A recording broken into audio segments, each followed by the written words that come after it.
भाद्रो माहे की आजा एकादशी बहुत शुभदायी है और पूर्ण फल देने वाली है। जो भक्त इस एकादशी को करते हैं उनकी घर में सारे खुशियाँ आने वाली है। ये एकादशी बहुत शुभ है। बुजुर्गों लोग कहते थे भाद्रपद के एकादशी करते हैं उन्हें सारे मनोकामना पूर्ण हो जाते हैं। कहते हैं कि जो लोग मन में जो इच्छा लेकर इस एकादशी व्रत को करते हैं उनकी तो जरूर मनोकामना पूर्ण हो जाती है। ये तो भगवान का कृपा उन पर बरसते हैं, उसलिए तो उनकी सारे मनोकामना पूर्ण कर देते हैं। जो भक्त इस एकादशी को श्रद्धा भक्ति से पूजा करते हैं, उनकी श्रद्धा भक्ति से कथा सुनते हैं, उन पर भगवान जरूर प्रसन्न होंगे। विष्णु भगवान की जय हो, एकादशी माता की जय हो। आज आप सुनेंगे एकादशी देवी माता की व्रत कथा। एकादशी माता की जय हो, एकादशी माता की जय हो। मूर नाम का एक दैत्य था, रावण और कंस की तरह वो भी 12 आतंक मचाता था। स्वर्ग में देवों सहित सभी को पीड़ा देता था। सभी लोग उसे रक्षा मांगकर श्रीमन नारायण के शरण में गए। भगवान ने कहा मैं उसे संभालता हूँ, चिंता मत करो। भगवान मूर के साथ युद्ध करने लगे, लेकिन अपनी सारी शारीरिक शक्ति लगाकर भी भगवान कुछ नहीं कर सके। भगवान को युद्ध के मैदान से पलायन करना पड़ा। वो हिमालय की एक गुफा में छिप गया। मूर भी उनका पीछा करते हुए वहां पहुंच गया। भगवान ने ध्यान करना शुरू किया और उनके मन से एक शक्ति उत्पन्न की। उनकी मानसिक शक्ति, इस शक्ति ने बाहर आकर मूर को अपनी तलवार से मार डाला। हम जानते थे कि शरीर में 10 इंद्रियां है, 5 ज्ञानेंद्रियां और 5 कर्मेंद्रियां, 11वीं इंद्रिया है। मन संस्कृत में एकादशी का अर्थ है 11। चौकी यह देवी, उनके मन भगवान की 11वीं इंद्रिया से निकली थी, इसलिए भगवान ने उन्हें एकादशी के नाम से पुकारा। एकादशी माता की उत्पत्ति का दिन उनके नाम से ही जाने लगा। माता एकादशी के अंतिम चरण के दौरान उत्पन्न हुई थी, इसे जयंती कहते हैं। और उन्होंने द्वादशी के पहले चरण के दौरान दैत्य को मार डाला था, इसे अस्मृति कहते हैं। 11 माता की जय हो, 11 माता की जय हो। भक्तजनों, आज आप सुने भादो मास की आजा एकादशी व्रत कथा।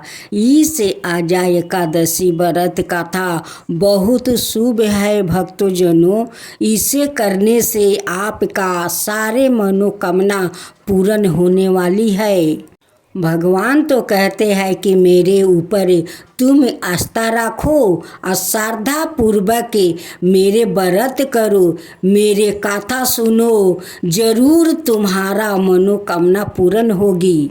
मन में आस्था होना चाहिए, श्रद्धा पूर्वक मेरी पूजन करना चाहिए, तभी तो भगवान प्रसन्न होंगे और तुम्हारा सारा मनोकामना पूर्ण करेंगे।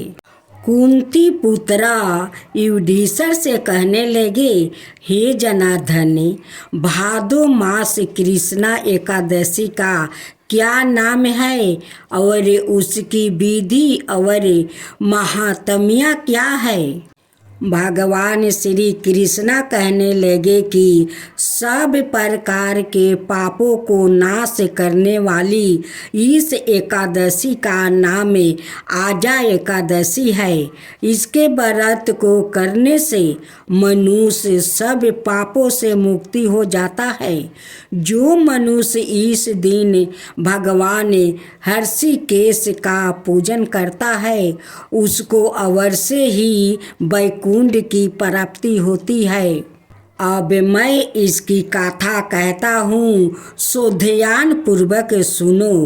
प्राचीन काल में हर्षि चंद्रा नाम का एक सत्यवादी राजा राज करता था। उसने किसी कर्म के वशीभूति होकर अपना सारा राज्य व धन त्याग दिया, साथ ही अपनी स्त्री पुत्र और सवाय को भी बेच दिया। वहाँ राजा चंडाल का दासा बनाकर सत्य को धारण करता हुआ मृतकों का वस्तु ग्रहण करता रहा, मगर किसी प्रकार भी सत्य से विचलित नहीं हुआ। कई बार राजा चिंता के समुद्र में डूबकर अपने मन में विचारने लगता कि मैं कहाँ जाऊँ, क्या करूँ जिससे मेरा उद्धार हो। इस प्रकार राजा को कई बरस बीत गया। एक दिन राजा इसी चिंता में बैठा हुआ था कि गौतम ऋषि आ गए। राजा ने उनको देखकर प्रणाम किया और अपनी सब दुख भरी गाथा सुनाई। राजा की यह बात सुनकर गौतम ऋषि ने कहा, हे राजन, तुम्हारे भाग्य में आज से 7 रोज बाद भादो मास कृष्णा पक्ष की आजा नाम की एकादशी आएगी। तुम विधि पूर्वक उस व्रत को करो। इस व्रत के पुण्य के प्रभाव से तुम्हारे समस्त पाप नष्ट हो जाएंगे। इस प्रकार राजा से कहकर गौतम ऋषि तो उसी समय अंतर्ध्यान हो गए और राजा ने उनके कथा अनुसार एकादशी आने पर विधि पूर्वक व्रत और जागरण किया। उस व्रत के प्रभाव से राजा के समस्त पाप नष्ट हो गया। स्वर्ग में बाजा बाजने लगा और पुष्प की वर्षा होने लगी। उसने अपने मृतक पुत्र को जीवित और अपनी स्त्री को वस्तु और आभूषणों से युक्त देखा। उस व्रत के प्रभाव से उसको पूर्ण राज्य मिल गया और अंत समय में अपने परिवार सहित स्वर्ग को गया। हे राजन, यह सब आजा एकादशी के प्रभाव से हुआ है। अत जो मनुष्य श्रद्धा के साथ विधि पूर्वक इस व्रत को करते हुए रात्रि में जागरण करते हैं, उनके समस्त पाप नष्ट होकर अंत में वो स्वर्ग लोक को प्राप्ति होते हैं। इस एकादशी की गाथा के श्रवण मात्र से अश्वमेध यज्ञ का फल प्राप्ति हो जाता है।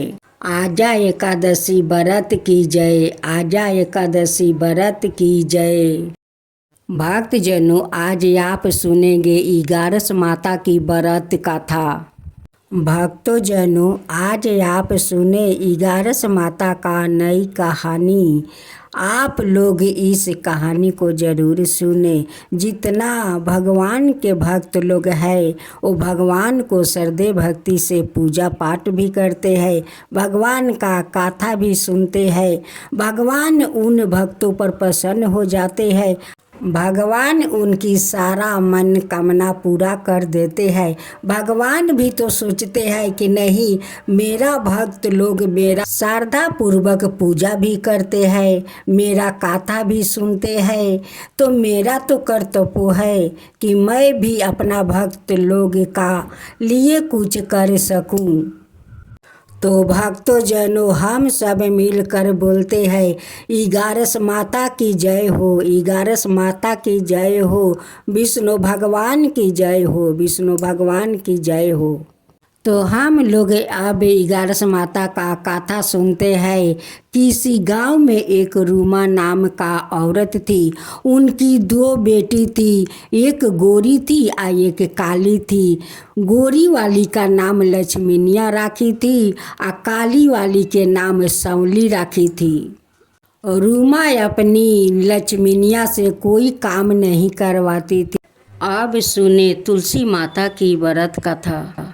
कार्तिक मास के शुक्ला पक्ष की एकादशी पर भगवान विष्णु के शालिग्राम रूप में और माता तुलसी का विवाह किया जाता है।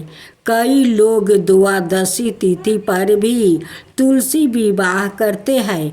तुलसी भगवान विष्णु को अति प्रिय है। तुलसी के बिना भगवान विष्णु भोग स्वीकार नहीं करते हैं।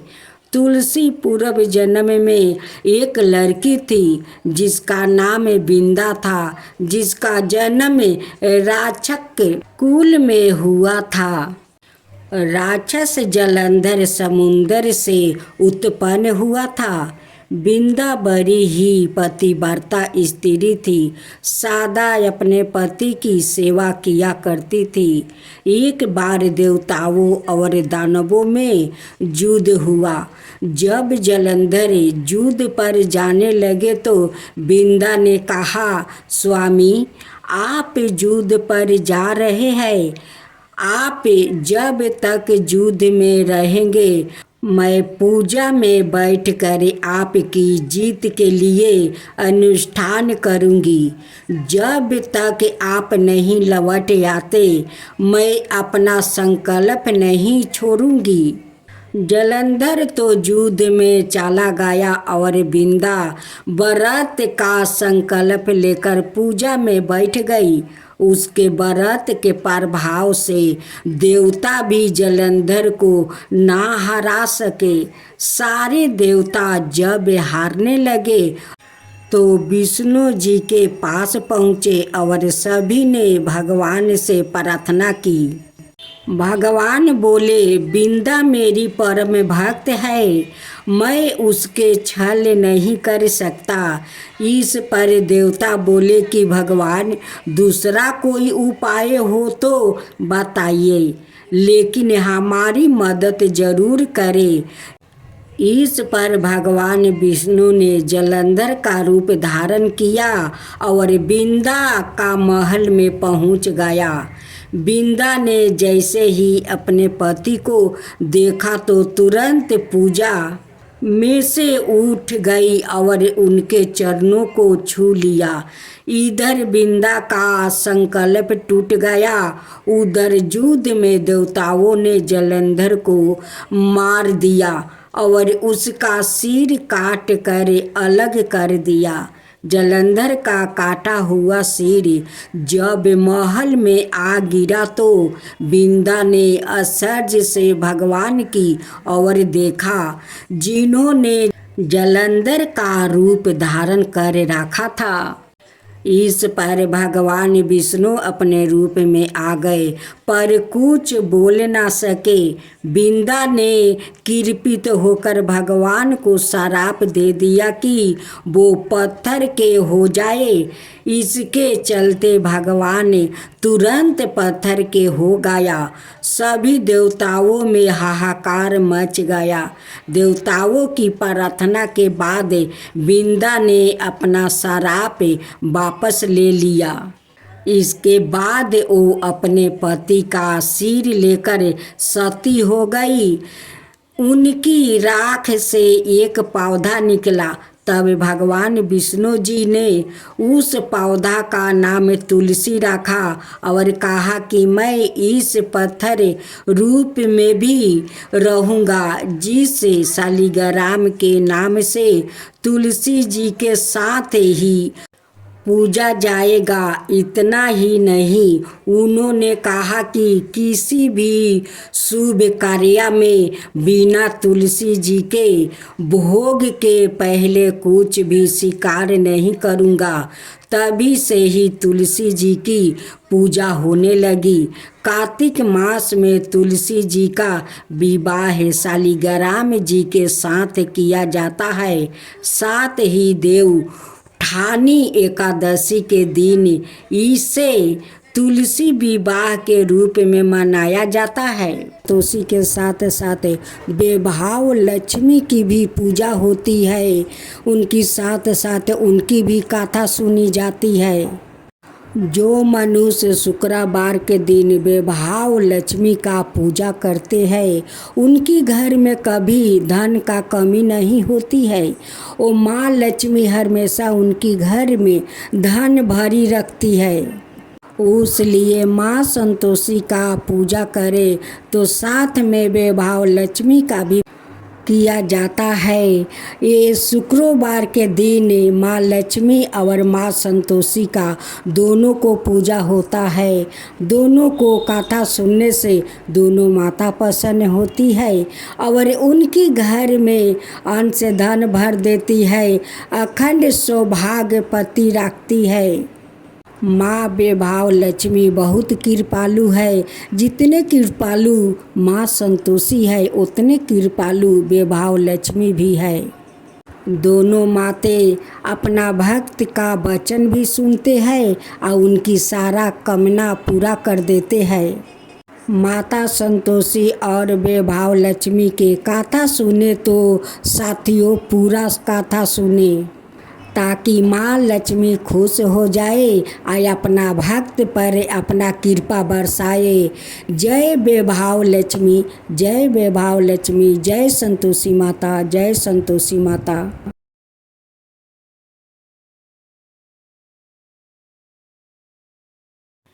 आज आप सुने गणेश जी की खीर की कहानी। एक बार गणेश जी ने पृथ्वी के मनुष्यों परीक्षा लेने का विचार किया। वो अपना रूप बदलकर पृथ्वी पर भ्रमण करने लगे। उन्होंने एक बालक का रूप बना लिया। एक हाथ में एक चम्मच में दूध ले लिया और दूसरे हाथ में एक चिमटी चावल ले लिया और गली गली घूमने लगे। साथ ही साथ आवाज़ लगाते चल रहे थे, कोई मेरे लिए खीर बना दे, कोई मेरे लिए खीर बना दे। कोई भी उन पर ध्यान नहीं दे रहा था, बल्कि लोग उन पर हंस रहे थे। लगातार एक गांव के बाद दूसरे गांव इसी तरह चक्कर लगाते हुए पुकारते रहे, पर कोई खीर बनाने के लिए तैयार नहीं था। सुबह से शाम हो गई, गणेश जी लगातार घूमते रहे। एक बुढ़िया थी, शाम के वक्त अपनी झोपड़ी के बाहर बैठी हुई थी। तभी गणेश जी वहाँ से पुकारते हुए निकले कि कोई मेरी खीर बना दे, कोई मेरी खीर बना दे। बुढ़िया बहुत कोमल हृदय वाली स्त्री थी। उसने कहा, बेटा मैं तेरी खीर बना देती हूँ। गणेश जी ने कहा, माई अपने घर में से दूध और चावल लेने के लिए बर्तन लाओ। बुढ़िया एक कटोरी लेकर जब झोपड़ी से बाहर आई तो गणेश जी ने कहा, अपने घर का सबसे बड़ा बर्तन लेकर आओ। बुढ़िया को थोड़ी झंझलाहट हुई और उसने कहा, चलो बच्चा का मन राख लेती हूँ। और अंदर जाकर वो अपने घर सबसे 12 पतीला लेकर बाहर आई। गणेश जी ने चम्मच में से दूध पतीले में ढालने शुरू किया। तब बुढ़िया के आश्चर्य की सीमा नहीं रही जब उसने देखा दूध से पूरा पतीला भर गया है। एक के बाद एक वो बर्तन झोपड़ी से बाहर लाती गई और उसमें गणेश जी दूध भरते चला गया। इस तरह से घर के सारे बर्तन दूध से लबलाब भर गया। गणेश भगवान ने बुढ़िया से कहा, मैंने स्नान करके आता हूँ, तब तक तुम खीर बना लो, मैं आपस आकर खाऊंगा। बुढ़िया ने पूछा, मैं इतनी सारी खीर का क्या करूँगी? इस पर गणपति जी बोले, सारे गांव को दावत दे दो। बुढ़िया ने बड़े प्यार से मन लगाकर खीर बनाई। खीर की भीनी भीनी मीठी मीठी खुशबू चारों दिशाओं में फैल गई। खीर बनाने के बाद वो हर घर में जाकर खीर खाने का न्योता देने लगी। लोग उस पर हंस रहे थे। बुढ़िया के घर में खाने को दाना नहीं और यह सारे गांव को खीर खाने की दावत दे रही है। लोगों को कतूहल हुआ और खीर की खुशबू से लोग घींचे चले आ गए। लो सारा गांव बुढ़िया के घर में इकट्ठा हो गया। जब बुढ़िया की बहू को दावत की पता मालूम हुई तो तब वो सबसे पहले वहाँ पहुँच गई। उसने खीर से भरे पतीलों को जब देखा तो उसके मुंह में पानी आ गया। उसे बड़ी जोर से भूख लगी हुई थी। उसने एक कटोरी में खीर निकाल ली और दरवाजे के पीछे बैठकर खाने की तैयारी करने लगी। इसी बीच एक जूठा गिर गया और गणपति जी को भोग लग गया और वो प्रसन्न हो गए। अब पूरे गांव को खाने की दावत देकर बुढ़िया वापस अपने घर आई तो उसने देखा बालक वापस आ गया था।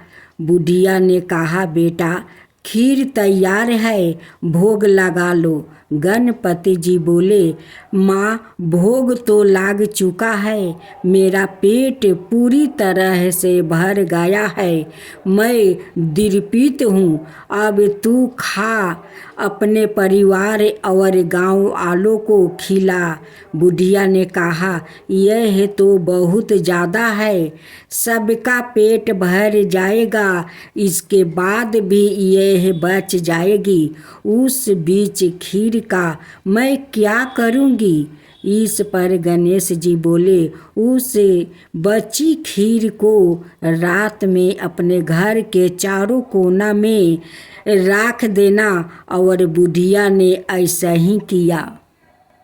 जब सारा गांव जी भर कर खा चुका तब भी ढेर सारी खीर बच गई। उसने उसके पात्रों को अपने घर के चारों तरफ रख दिया। सुबह उठकर उसने क्या देखा? पतीलों में खीर के स्थान पर हीरे जवाहरात और मोती भर गया है। वो बहुत खुश हुई। उसकी सारी दलिद्रता दूर हो गई और वो आराम से रहने लगी। उसने गणपति जी का एक भाव मंदिर बनवाया और साथ में एक बड़ा सा तालाब भी खुदवाया। इस तरह उसका नाम दूर दूर तक प्रसिद्ध हो गया। उस जगह वार्षिक मेले लगने लगे। लोग गणेश जी की कृपा प्राप्ति करने के लिए उस स्थान पर पूजा करने लगा और मन्नत मांगने के लिए आने लगे। गणेश जी सब की मनोकामना पूरी करने लगे।